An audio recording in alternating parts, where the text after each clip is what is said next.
तुम्हाला नाही का मी दिवाळीच्या वेळेस म्हणलेले की माझे पुण्याच्या त्या मॅडमचे ब्लाऊज राहिले 9 ब्लाऊज होते, त्यातले 7 झाले होते, 2 राहिले होते. त्यांचाच तिकडनं निरोप आला की मी आता दिवाळी झाल्यानंतरच येणार आहे. मग काय, मला असं हुश झालं, बरं झालं म्हणलं. तरी माझे ते 2 पण ब्लाऊज झाले नाही माझ्याकडून, कारण मी दिवाळीचंच करत बसले लक्ष्मीपूजनचे ब्लाऊज.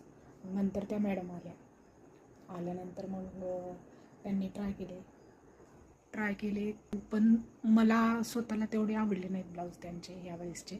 का तर त्यांनी जो मापाला ब्लाऊज दिला होता त्याच्यापेक्षा हे आत्ताचे ब्लाऊज मापापेक्षा त्यांची तब्येत आत्ता कमी झाली होती खूप. बरोबर आणलं होतं एक छोटं कार्टून त्यांची भाची, तिचं चाललं होतं ट्राय केलं की सजेशन, हे असं छान दिसते, ते तसं छान दिसते. हे अशा प्रकारे त्यांनी ब्लाऊज घालून पाहिले.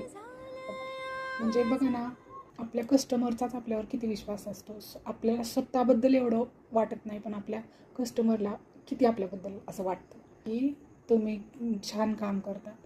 मला पण माझं काम करायला असा हुरूप येतो. अशा प्रकारे त्यांचं काम पूर्ण केलं मी. थँक्यू. माझे व्हिडिओ आवडत असतील तर लाईक करा आणि चॅनलला सबस्क्राईब करा. धन्यवाद.